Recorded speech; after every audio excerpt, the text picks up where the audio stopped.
Ooh, it looks nice up there. You're not going to test it out? Oh, sorry. She wants to eat her pizza first. I don't.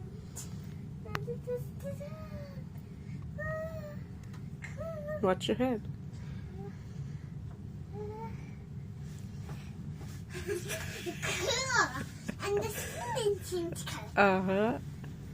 Lay down and see how it feels. How does it feel? Good. Feels good?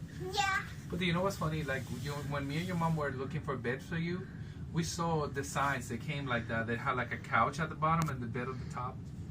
And we thought you probably wouldn't like it, but I see you like it. I love it so much. That probably would have been like way much more cheaper So, than the bed that you if actually the have. bed's not comfy enough for me in the night, then I could switch to the couch. That's why it's a bunk bed and a couch bed. Bunk and couch. Bunking couch. Bunk and couch. True. I love it. And then when you're ready for your dinner, you got your tables there. And look! Oh, what's that? Mickey Mouse stuff. The Minnie Mouse stuff. Look. Uh-huh. And if I want to sleep on... So if this bed's too uncomfortable for me, I can just switch to the couch. Mm-hmm. Go ahead, eat your pizza.